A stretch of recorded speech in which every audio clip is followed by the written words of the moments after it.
Riding মানেই যুদ্ধ নয় যে আপনাকে কুঁজো হয়ে লড়াই করতেই হবে। সঠিক বাইক আপনাকে গন্তব্যে পৌঁছাবে বীরের মতো, ক্লান্ত মৃত রোগীর মতো নয়। আসসালামু আলাইকুম, আপনারা দেখছেন রিকু ব্লগস, যার স্লোগান সত্য সুন্দর আর তোষামত কুৎসিত।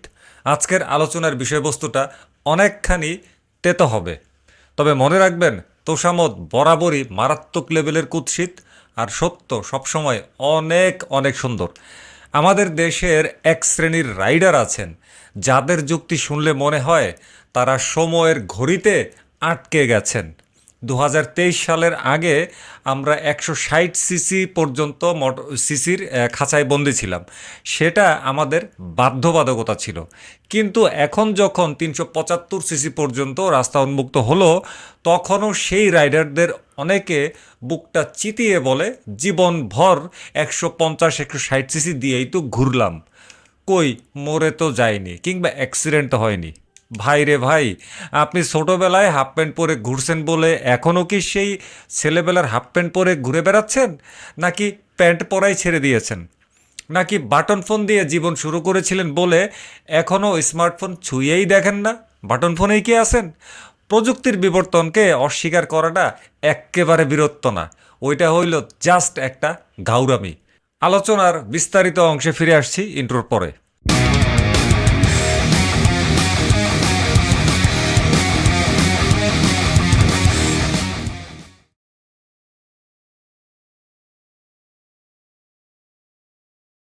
বাংলাদেশে বাইক মানেই অনেকের কাছে জাস্ট একটা লুক, প্লাস্টিকের বডি কিট আর অ্যাগ্রেসিভ বসার ভঙ্গি থাকলেই সেটাকে আমরা হাইওয়ের রাজা ভেবে বসি।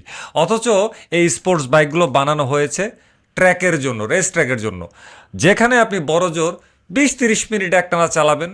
কিন্তু হাইওয়েতে যখন আপনাকে 4-5 ঘন্টা বা 6-7 ঘন্টার সময় কাটাতে হয় লম্বা সময় ধরে, তখন এই অ্যাগ্রেসিভ পোশ্চার আপনার মেরুদণ্ডের মারাত্মক শত্রু হয়ে দাঁড়ায়। যারা 150-60 সিসির স্পোর্টস সেগমেন্টের বাইক নিয়ে গায়ের জোরে ট্যুর করেন, তারা আসলে রাইডিং এনজয় একেবারেই করে না। তারা স্রেফ টিকে থাকার লড়াই করেন।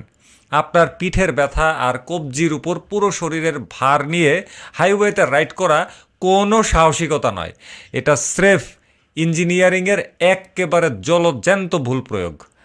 ট্র্যাকে কুঁজো হওয়াটা স্টাইল হতে পারে, কিন্তু হাইওয়েতে, মানে পাবলিক হাইওয়েতে কুঁজো হয়ে রাইড করাটা স্রেফ পঙ্গুত্বের আগাম দাওয়াত ছাড়া আর কিচ্ছু না।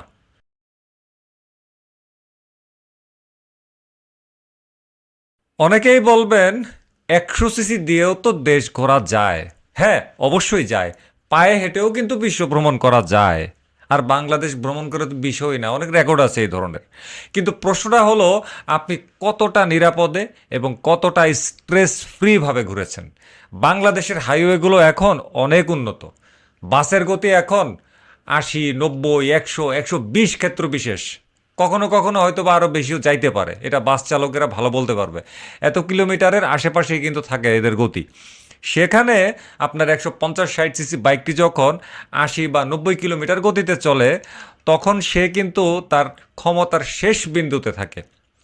250 থেকে 375 সিসি ইঞ্জিনের সুবিধা হলো এর রিল্যাক্সড পারফরমেন্স। এই বাইকগুলো 100 কিলোমিটার গতিতে চললেও ইঞ্জিন কোনো স্ট্রেস অনুভব করে না, যতটা স্ট্রেস অনুভব করে 150-60 সিসির মোটরসাইকেলগুলো। আপনার হাতে পর্যাপ্ত টর্কও কিন্তু তখন রিজার্ভে থাকে।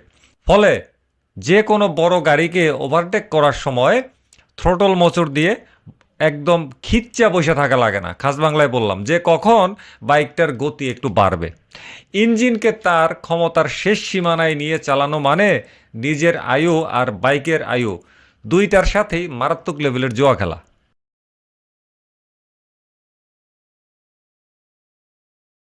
আমাদের দেশের তাপমাত্রা আর বাতাসের আর্দ্রতায় এয়ার কুলড বা অয়েল কুলড ইঞ্জিনগুলো হাইওয়েতে কয়েক ঘন্টা চলার পরেই হিট শোক এর শিকার হয়, মেটাল এক্সপ্যানশন হয়, ইঞ্জিন অয়েল পাতলা হয়ে যায় এবং পাওয়ার ড্রপ করে। 2026 সালে এসেও আপনি যদি ভাবেন লিকুইড কুলিং একটা বিলাসিতা, তবে আপনি ভুল যুগে বাস করছেন। লিকুইড কুলড ইঞ্জিনের কুলিং জ্যাকেট থাকে যা মেটালের তাপমাত্রাকে স্থির রাখে। 250-375 সিসির লিকুইড কোল্ড বাইক নিয়ে আপনি টানা 3 ঘন্টাও চালাইলে আপনি ইঞ্জিনের একই রকম স্মুথনেস পাবেন যদি টানা চালান। যদি আমাদের দেশে এরকম টানা 2-3 ঘন্টা 4 ঘন্টা কেউ চালায় না, মাঝখানে আমরা অনেকগুলো ব্রেক নেই। যে ইঞ্জিন নিজেকে ঠান্ডা রাখতে হিমশিম খায় সে আপনার নিরাপত্তার ভার নেবে, এটা আশা করাটাই কিন্তু একটা বিরাট বড় বোকামি।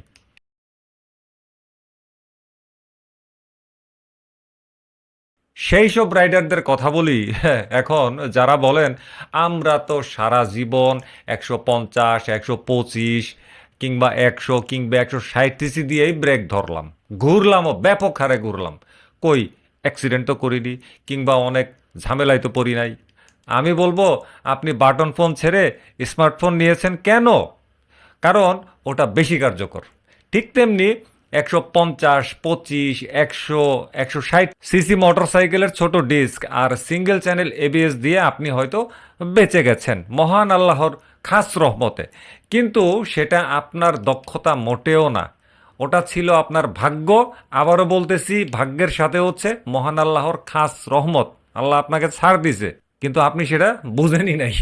375 সিসি পর্যন্ত বাইকে এখন বড় বড় ডিস্ক, ডুয়েল চ্যানেল এবিএস, ভালো ব্র্যান্ডের আর স্লিপার ক্লাস থাকে, যা আপনাকে বিপদের মুহূর্তে মৃত্যুর মুখ থেকে ফিরিয়ে আনার একটা শক্তিশালী উসিলা হিসেবে সবসময় রেডি থাকে।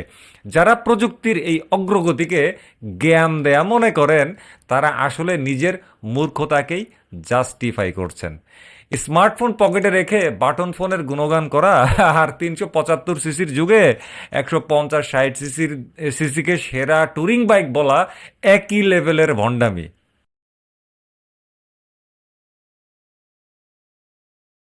হাইওয়েতে যখন 80 বা 100 কিলোমিটার গতিতে হঠাৎ কোনো গরু বা মানুষ সামনে চলে আসে, তখন আপনার স্কিল আপনাকে যতটা না বাঁচাবে তার চেয়ে বেশি বাঁচাবে আপনার বাইকের ইলেকট্রনিক্স। বাংলাদেশের ধুলাবালি মেশানো পিচ ঢালা রাস্তায় সিঙ্গেল চ্যানেল এবিএস বা নন এবিএস বাইক নিয়ে হার্ড ব্রেক করা মানেই হলো চাকা লক হয়ে স্কিড করা। 200, 250, 375 সিসির মোটরসাইকেলগুলো সাধারণত ডুয়েল চ্যানেল এবিএস সমৃদ্ধ হয়। এটা আপনাকে সেই কনফিডেন্স দেয় যে কোনো জরুরি অবস্থায় বাইকটি সোজা রেখে ব্রেক করা সম্ভব। ব্রেকিং স্কিল নিয়ে গর্ব করা ভালো, কিন্তু ফিজিক্স যখন আপনাকে আছাড় দিবে তখন ওই দামি স্কিল হাসপাতালের বেডে পড়ে স্রেফ আফসোস করবে।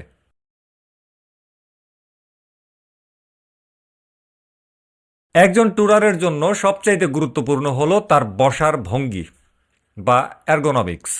অ্যাডভেঞ্চার বা ট্যুরিং বাইকগুলোর হ্যান্ডেলবার থাকে উঁচু, সিট থাকে আরামদায়ক এবং পা রাখার পর্যাপ্ত জায়গা থাকে একদম ন্যাচারাল পজিশনে। এতে রাইডারের শরীরের ভার কবজিতে বা পিঠে না পড়ে সরাসরি সিটের উপরে পড়ে। যারা স্পোর্টস বাইকে কুঁজো হয়ে ট্যুর করেন গেরিলা স্টাইলে, তারা গন্তব্যে পৌঁছে আগে বিছানা খোঁজে আর বলে কোমরটা দূরে গেছে, এই কোমরটা একটু মাইজা দে, টাইগার বাম আনতে হইব, পেইন কিলার খাইতে হইব। হ্যাঁ, আর যারা সঠিক ট্যুরিং বাইক নিয়ে রাইড করেন তারা গন্তব্যে পৌঁছে ফ্রেশ হয়ে আবার পাহাড় বাইতে পারেন, তাদের শরীরে পর্যাপ্ত এনার্জি স্টক থাকে। রাইডিং শেষে আপনি যদি সোজা হয়ে দাঁড়াতে না পারেন তবে বুঝে নেবেন আপনার বাইকটা আপনার জন্য নয়, স্রেফ ফটোশ্যুটের জন্য কেনা হয়েছিল।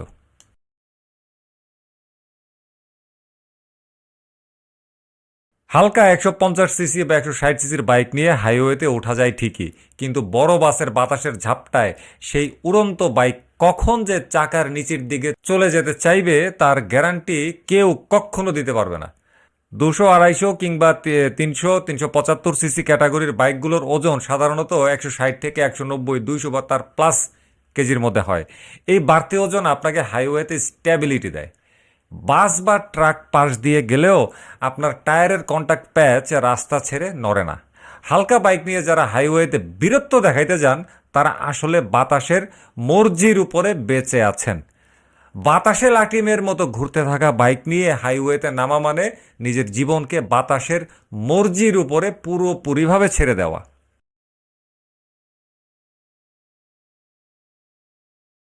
ছোট সিসির বাইক নিয়ে যখন আপনি হাইওয়েতে লং রাইড দেন তখন তার ড্রাইভ চেইন, টায়ার এবং ইঞ্জিন অয়েলের উপর যে পরিমাণ প্রেশার পড়ে তা ওই বাইকের ডিজাইনের বাইরে।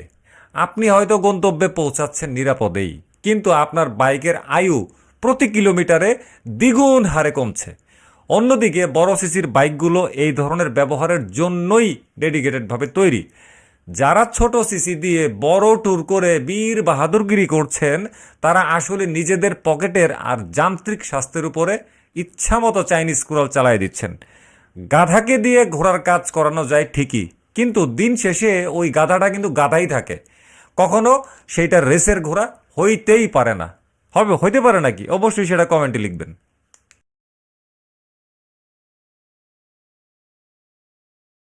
যুগ বদলেছে, আর সেই সাথে বদলেছে আমাদের রাস্তার চেহারা।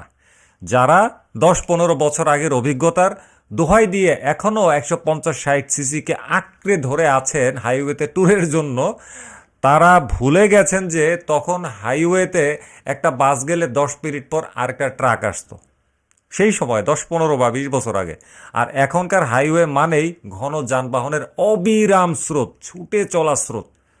একটা গাড়ি যাবে, চোখটা ঘুরাইতে পারবে না, দেখবেন সাই করে আরেকটা চলে আসছে। কিন্তু 10-15 বছর আগে কি ছিল হিসাব করেন। যেখানে প্রতি সেকেন্ডে আপনাকে ডিসিশন নিতে হয়, এই মুহূর্তে এই 10-15 বছর পরে গাড়ির সংখ্যা এত বাড়ছে। এই ঘন ট্রাফিকের মাঝে 150-60 সিসির একটা ছোট বাইক নিয়ে আপনি যখন বড় বাসের পেছনে আটকে থাকেন, তখন আপনার পালানোর কোনো পথ থাকে না। থাকলেও এত ছোট আপনি দেখে হয়তো আফসোস করেন। আর বড় সিসির বাইকের যে ইনস্ট্যান্ট এক্সিলারেশন, যে টর্ক, সেটা আপনাকে এই ট্রাফিক জ্যামের গোলক ধাঁধা থেকে মুহূর্তের মধ্যে শক্তিশালীভাবে এবং সাহসিকতার সাথে, আত্মবিশ্বাসের সাথে বের করে আনার যোগ্যতা রাখে। অথচ আপনারা এখনও সেই পুরনো আমলের ফাঁকা রাস্তার স্বপ্ন দেখে ছোট বাইক নিয়ে এই ভিড়ের মধ্যে স্রেফ গিনিপিগ হয়ে পড়ে থাকেন। আফসোস, 20 বছর আগের ফাঁকা রাস্তায় সাইকেল চালিয়েও কিন্তু হিরো হওয়া যেত। কিন্তু আজকের এই যানবাহনের সমুদ্রে 150-160 সিসি দিয়ে হাইওয়ে ট্যুরিংয়ে নামা মানে স্রেফ একটা চলন্ত বাধা হয়ে দাঁড়িয়ে থাকা।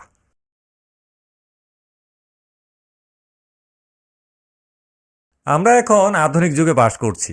সিসি লিমিট বেড়েছে, সুযোগ তৈরি হয়েছে। এখন শুধু গায়ের জোর আর আবেগের ঘাড়ে চড়ে হাইওয়েতে নামার দিন শেষ। আপনি যদি প্রকৃত রাইডার হন, রাইডকে যদি ভালোবাসেন, তবে আপনি বাইকের মেকানিক্স আর ফিজিক্সকে সম্মান করবেন। আর যদি ভালো রাইডার না হন, অবশ্যই মেকানিক্সকেও ঘৃণা করবেন, আর ফিজিক্সকে তো বলবেন এটা আবার কোন দেশের কে, কার বাবা এটা। 15 বছর আগে বা 20 বছর আগে হাফ প্যান্ট যেমন এখন আপনার শরীরে আটে না, তেমনি 150-60 সিসির সীমাবদ্ধতাও এখনকার হাইওয়ের জন্য যথেষ্ট না। স্রেফ জেদ, ঘাউরামি আর স্টাইলের জন্য নিজের মেরুদণ্ড আর জীবনকে ঝুঁকিতে না ফেলার অনুরোধ রইল। হাইওয়ে রাইডিংয়ের জন্য mid capacity liquid cooled bike বেছে নেওয়ার চেষ্টা করেন। সত্যিকারের বীর সেই যে যাত্রা শেষে ক্লান্ত রোগীর মতো ঢলে পড়ে না, বরং বীরের মতো বুক টান টান করে বাড়িতে ফেরে। সবশেষে একটা কথাই বলবো, তোষামত কুৎসিত, সত্য সুন্দর। নিরাপদে রাইড করুন, সঠিক বাইক চুজ করুন। ভিডিওটি ভালো লাগলে অবশ্যই শেয়ার করবেন। বিদায় নিলাম আজকে। আল্লাহ হাফেজ, আসসালামু আলাইকুম।